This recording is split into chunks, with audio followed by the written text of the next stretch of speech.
I just got a call literally 10 minutes before I started this video that I'm going to go in for an ultrasound tomorrow afternoon to confirm that my baby is BREECH. So that was a perfect example of how I should take my own advice. I have my home birth kit here from my midwives. This is all of the supplies that they give you. So I'm going to show you what's in here, and then I'm going to show you what I have for myself that I know that I'm going to want to use. This is Ashley. Hi. Okay. Thursday at 2 o'clock, that works perfect. Okay, hospital. Sounds good. Thank you. Yep. Bye.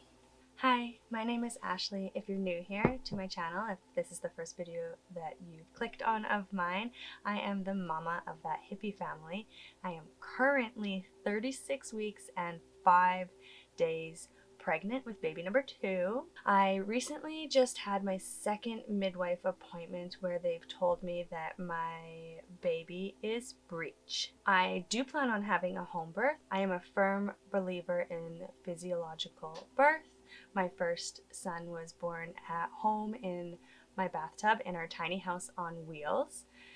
And I do believe that BREECH is another form of normal and is not a reason to go to the hospital. It's not an emergency unless there are pre-existing contraindications or you are high risk for any other reason. You should be in the hospital.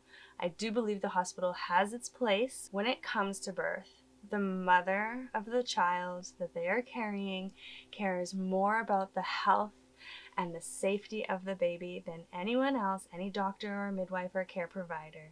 We as mothers are always going to do what we feel in our hearts and our guts and our intuition is best for baby and for us. My opinions might differ from yours, and you are totally entitled to feel and think what you think and feel, but this is how I feel towards my birth experience with my child. And so I'm going to share that with you in hopes to inspire you to have the confidence in your body and your baby and physiological birth in general. I do understand that BREECH might be more challenging, but that does not make it unsafe. With that being said, I want to update you on what's going on with me and my situation and what I'm going to do. I just got a call literally 10 minutes before I started this video that I'm going to go in for an ultrasound tomorrow afternoon to confirm that my baby is BREECH. I have also agreed then to next week go in and have an ECV done, which is when they gently, manually try to reposition baby from BREECH into a head down position, because in order to have the most optimal home birth, head down would be best. But I'm not opposed to having a home birth with a BREECH baby. My midwives are a little bit hesitant. I would say they told me that they're hesitant because they were never taught in school to deliver a BREECH baby. And now they've been midwives for over 20 years. And now BREECH births are becoming more popular and safe to deliver vaginally. So they just weren't taught how to do that. That doesn't mean that it's not safe to do so. So they're uncomfortable with doing something that they're not super familiar with. More and more women are free birthing at home because they feel like their care providers are not willing to work with them. My midwives have told me that they are here to support me no matter what I decide. And if I do decide to continue with a home birth, if my baby does not flip during the ECV, that they would still be there to support me. So I am extremely grateful for that. I don't have any intentions to free birth, but I don't have any intentions to go to the hospital. But let's just back her up a bit. We're going to start with confirming this baby is BREECH with an ultrasound, and then doing the ECV, and then deciding from there, depending how it goes, what we'll do next. I just got to the hospital for my ultrasound today, and there's only one parking stall, and it's at the very back of the whole entire parking lot. So I have to walk now. Oh, my belly is so big and heavy. I'm just walking to the entrance. And hopefully I don't pee myself.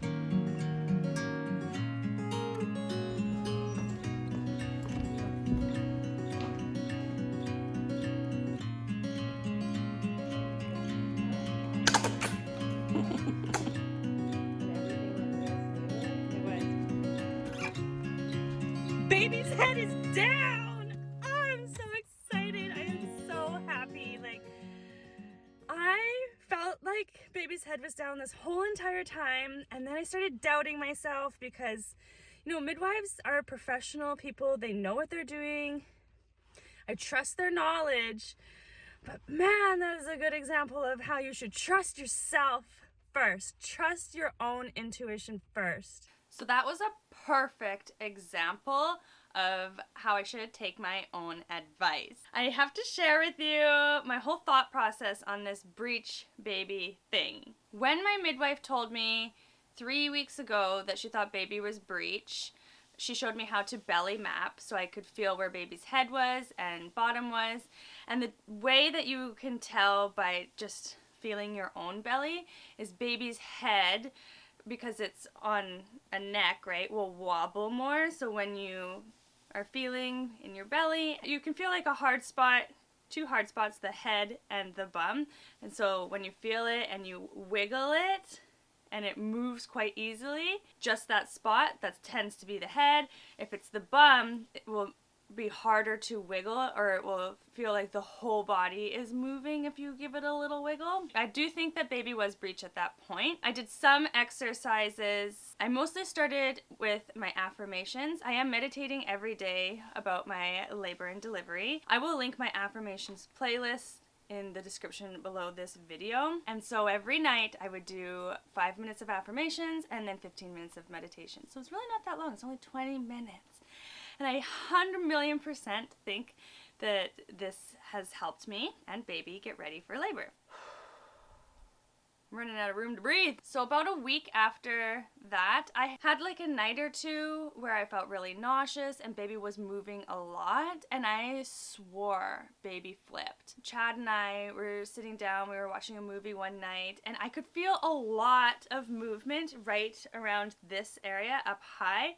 And because I could feel so much movement, I assumed it was feet, like lots of kicking. Baby hasn't had hiccups quite as much as Floyd did. Floyd had the hiccups inside my belly for like a solid month constantly, and that's how I knew where his head was. There's a rhythm to hiccups, so you can kind of tell where their head is if you can feel that rhythm.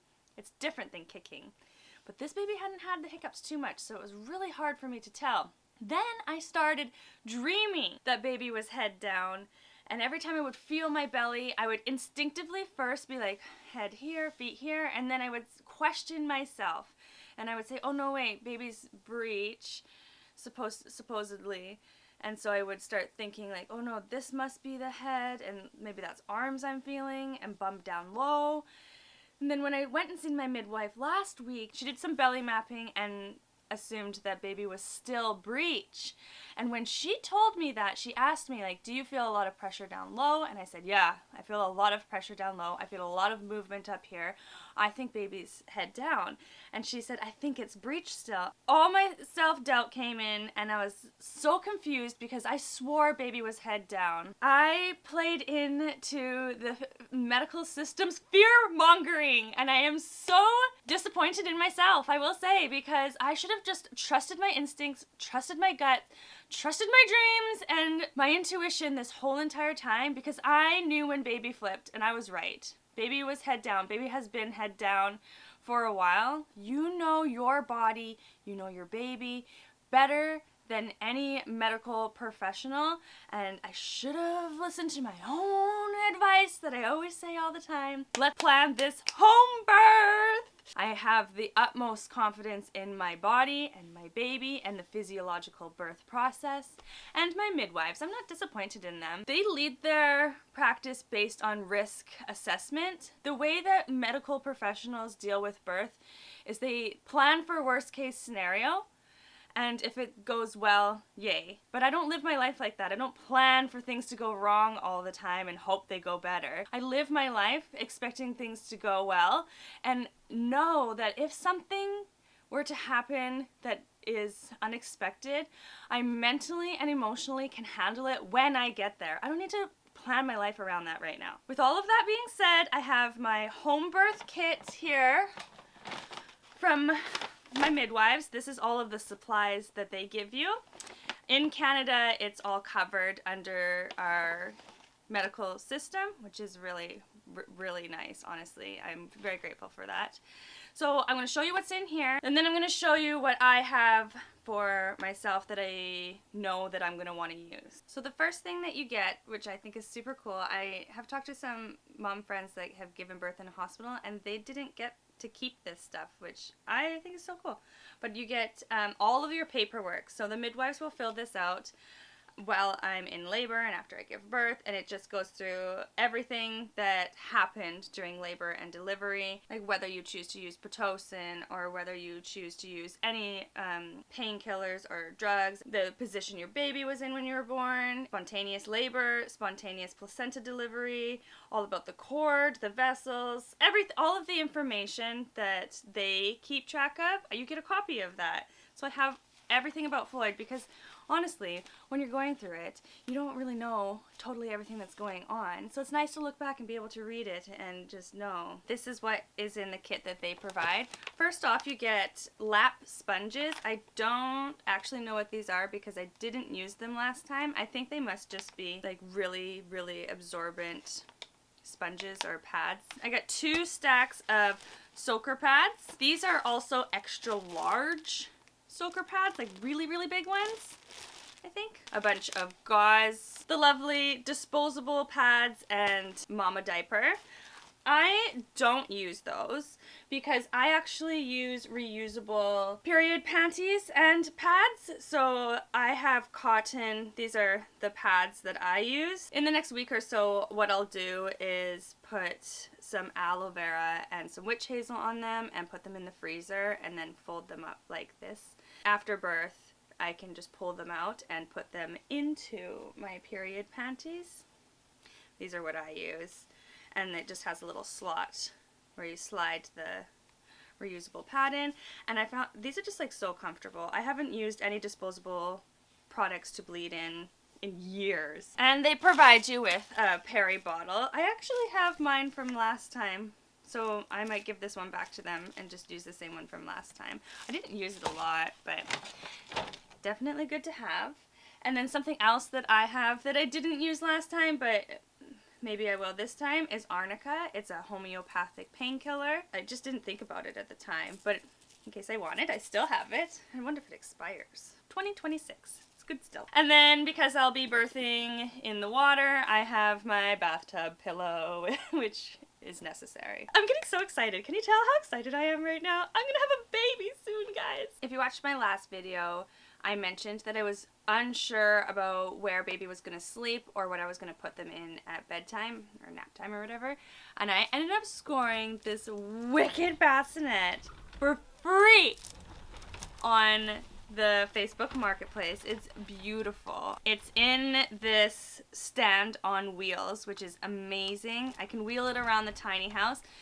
I will just leave this probably downstairs, and the baby can be wheeled around really easily and be like up high for me to reach them. And then I still have a little Moses basket upstairs in our sleeping loft. I think I'm finally ready for baby to be here.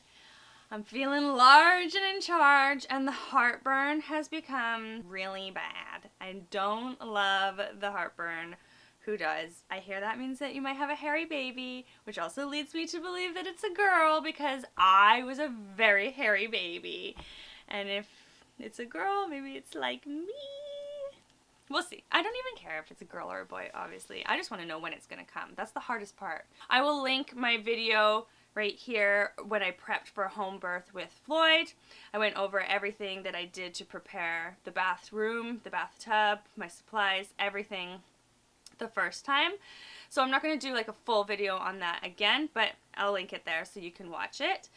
And if you haven't seen my first home birth with Floyd, I might as well link that one too because it's magical. I'm going to be showing it to Floyd in the next few days or week here too. I want to see how he feels about watching me give birth because I really do want him to be present for the birth of his sibling. I think it would be a beautiful experience. But I'm not going to force him to do anything he doesn't want to do. If he's into it, he's into it. And if he's not, that's fine as well. I'm trying to stay calm. I'm just so excited. I guess I will wrap this video up here. Drop any questions you might have about prepping for home birth in the comment section below, and I will get to those questions before I give birth. I promise. Thanks for watching. As always, subscribe if you're new here. And I hope that you have a great rest of your day. I'll have a great rest of my day. And I'll see you in the next video.